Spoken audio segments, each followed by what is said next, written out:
Dans cette vidéo, nous allons voir la deuxième partie de la formation sur le financement des entreprises. Donc, dans la vidéo précédente, j'ai présenté la première partie. Nous allons eu à donner les raisons pour lesquelles l'entrepreneur a besoin de l'argent et pour faire fonctionner ses entreprises. Nous avons vu aussi quelques définitions, la définition sur le financement, l'autofinancement et le financement externe. Nous avons aussi vu 11 stratégies qu'on peut utiliser pour avoir le financement interne. Donc, dans la vidéo d'aujourd'hui, nous allons voir cette deuxième partie. Cette deuxième partie va être consacrée, nous allons parler du financement externe et ce financement qui est beaucoup bien développé en Afrique. Et donc, je vous invite à suivre cette vidéo jusqu'au bout. Et franchement, vous allez découvrir certaines stratégies que vous pouvez utiliser pour pouvoir bien avoir le financement externe. Donc, et le financement externe et comment on doit faire pour pouvoir vraiment bien réussir l'obtention d'un financement externe. Donc, le financement externe, comme on l'avait dit, c'est un financement on a besoin des personnes externes. Et ces personnes peuvent être des personnes physiques ou des personnes externes, telles que les banques ou bien les angel investors, qui vont pouvoir contribuer dans l'entreprise. Donc, nous allons voir comment on peut faire pour pouvoir vraiment obtenir un financement externe. Et il y a un processus qu'il faut adopter, il faut utiliser pour pouvoir obtenir un financement externe. Et généralement, ce processus comporte 3 étapes et que j'ai résumé dans ce tableau que vous allez voir. Donc, nous avons la première étape ici. La première étape, c'est de déterminer précisément combien d'argent vous avez besoin. La deuxième étape donne le type, comment vous devrez déterminer le type de financement que vous avez le plus approprié pour vous, parce que ce n'est pas n'importe quel financement que vous allez prendre. Pour d'autres des personnes, certains ils ne veulent pas certains types de financement. Donc, c'est dans la deuxième étape. Et la troisième étape, on va voir la stratégie que vous devez mettre en place pour pouvoir engager des potentiels investisseurs ou banquiers. Donc, voilà, donc, résumé, dans ce tableau, ça vous donne les 3 étapes. Maintenant, nous allons voir un peu en détail ces 3 étapes-là. Donc, la première étape, comme je l'ai dit, consiste à vraiment pouvoir définir combien vous avez besoin pour pouvoir lancer votre entreprise ou bien faire croître votre entreprise. Donc, et pour pouvoir avoir ces informations, vous avez besoin d'avoir un plan d'affaires ou bien le business plan. Donc, dans ce business plan, vous allez faire des projections des dépenses d'investissement. Donc, c'est ce plan d'affaires qui va vous donner ces informations où vous aurez des informations en matière de dépenses que vous allez faire et soit des projections en termes de combien vous allez faire dans la première année, deuxième année, troisième année, etc. Donc, et la première étape consiste à bien développer son plan d'affaires, savoir concrètement les activités qui seront menées, les investissements qui seront faits et quelles seront les prévisions en termes de dépenses annuelles et aussi, si possible, avoir des données sur le plan des prévisions en termes de recettes et pouvoir définir la rentabilité de l'investissement. Donc ça, c'est la première étape. Donc la deuxième étape consiste à pouvoir utiliser plusieurs moyens pour pouvoir recueillir l'argent de l'extérieur. Donc, vous devrez définir, comme on l'a dit, définir le type de financement que vous allez utiliser ou bien approcher, ou bien, voilà, le type de financement qui va vous, qui est approprié pour vous, que vous êtes d'accord ou bien vous voulez avoir. Donc, donc on doit savoir, dans cette étape-là, définir le financement approprié qu'on on a besoin ou bien on veut avoir. Donc, il y a ce qu'on appelle le financement par les actions. OK? Financement par les actions, c'est-à-dire c'est avoir un financement en échange d'une partie de propriété de l'entreprise. OK? Donc, si vous êtes par exemple le solo entrepreneur ou bien solo fondateur, vous avez créé votre entreprise, vous êtes la seule personne qui a créé l'entreprise. Maintenant, que vous avez besoin ou bien vous voulez, vous allez avoir des gens qui vont venir s'associer avec vous.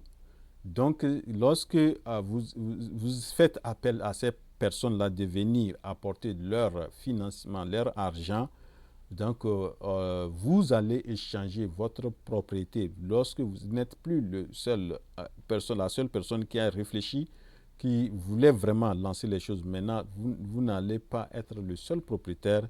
Vous allez partager cette propriété avec ces personnes.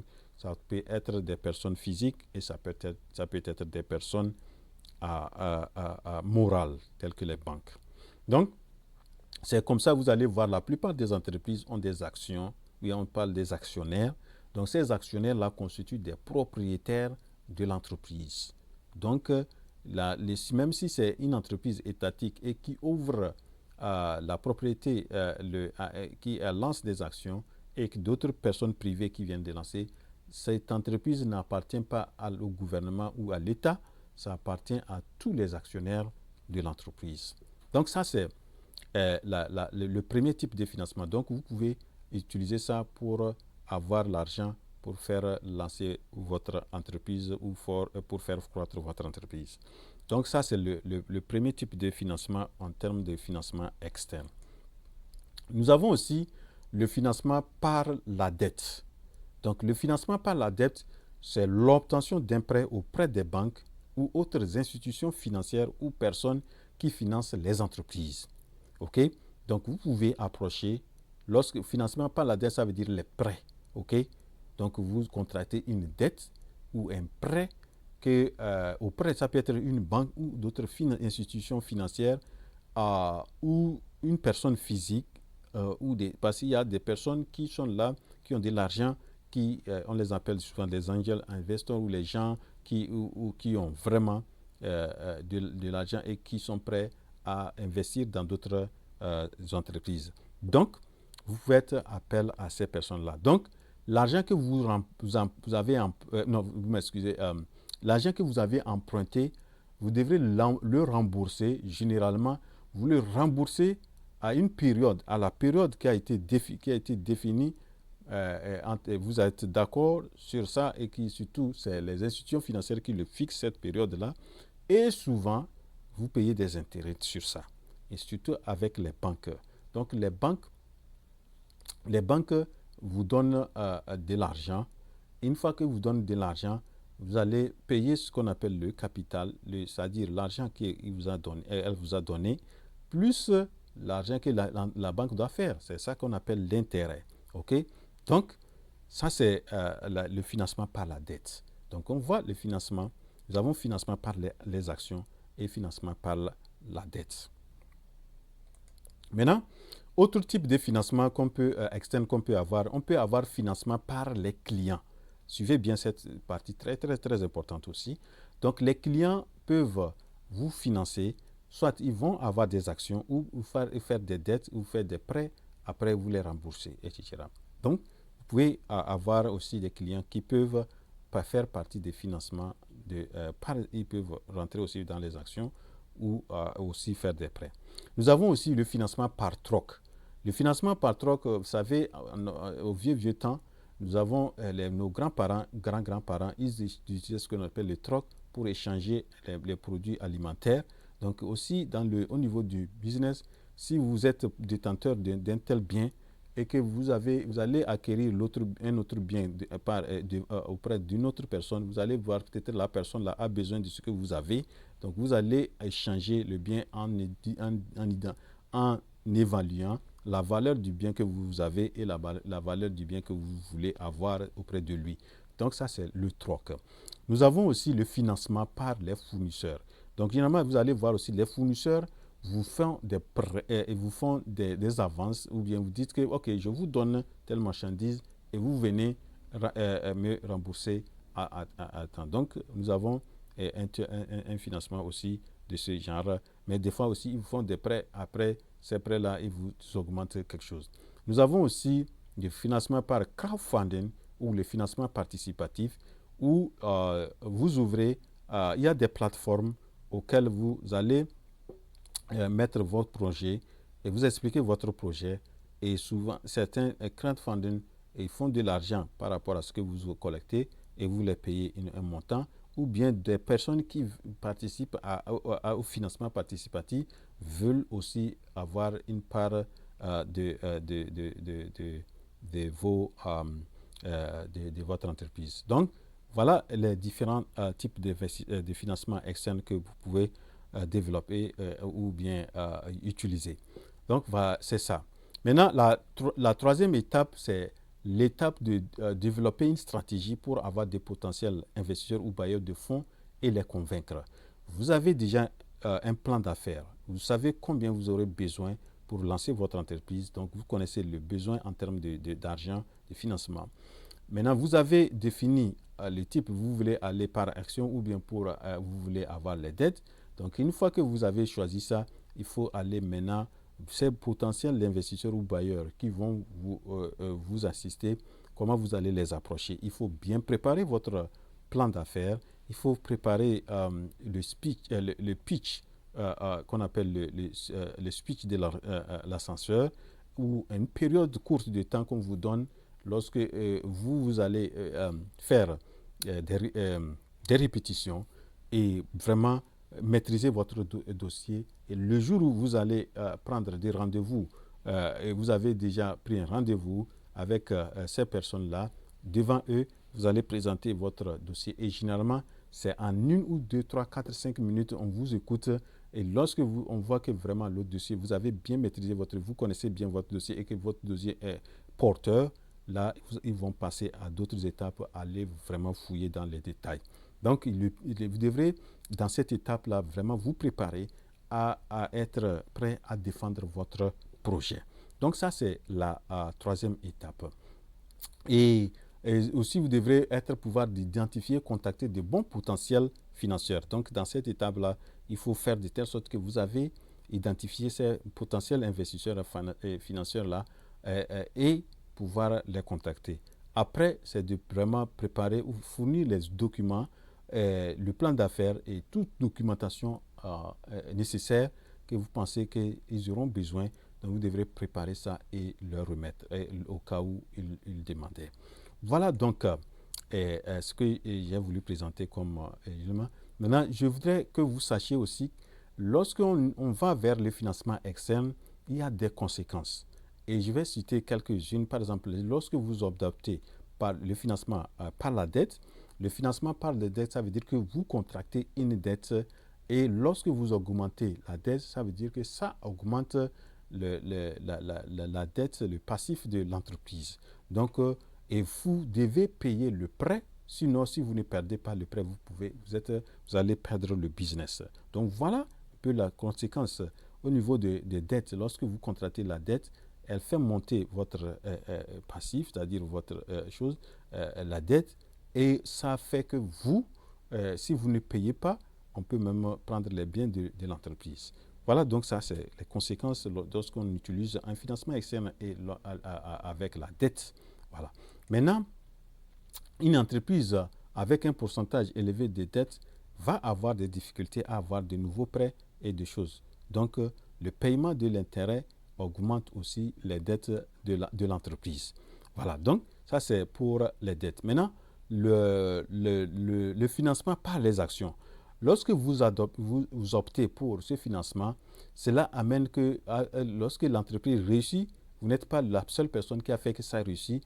Donc, c'est tous les partenaires, tous les associés, tous les actionnaires qui ont fait que l'entreprise a échoué. Donc, on ne va pas déclarer que c'est vous seul qui a mené la réussite. Donc, c'est l'ensemble des partenaires des associés qui a fait que ça marchait. Donc, et vous n'avez pas la propriété, 100% de la propriété, donc vous partagez votre propriété de l'entreprise, ce qui fait que ça vous limite certaines décisions et vous êtes limité, mais bon, qu'est-ce que vous allez faire? Voilà donc le financement externe. Et moi, généralement, quand je présente cette formation, c'est une formation que je donne beaucoup dans le domaine de l'entrepreneuriat. Quand je présente ça, les gens, les apprenants me posent la question sur lequel des types de financement que je préfère. Et je leur dis que moi, personnellement, je préfère un financement d'abord interne, l'autofinancement, et faites tout pour pouvoir autofinancer votre entreprise ou démarrage d'entreprise. Et si vous n'arrivez pas, l'option de financement externe que je recommande, c'est le financement par les actions. Donc, vous allez ouvrir votre boîte et que vous allez avoir d'autres personnes, mais vous devrez faire de telle sorte que les personnes, surtout qu'au début, que vous allez avoir un groupe de personnes qui viendra avec vous, vous devrez faire de telle sorte que vous vous connaissez, vous avez la même vision pour faire évoluer l'entreprise. Et moi, le financement par la dette vient en dernière position. Voilà donc ce que j'ai voulu présenter en concernant le financement de l'entreprise. La première partie, je vais donner ceux qui n'ont pas eu l'occasion de regarder cette vidéo, je vais laisser le lien en bas de la description de cette vidéo. Et j'espère que vous avez apprécié cette vidéo. Et si oui, cliquez sur la touche j'aime et partagez-la, partagez-la, partagez-la. Et rendez-vous à la prochaine vidéo. La révolution entrepreneuriale en Afrique, c'est maintenant. Je suis votre frère Wouro.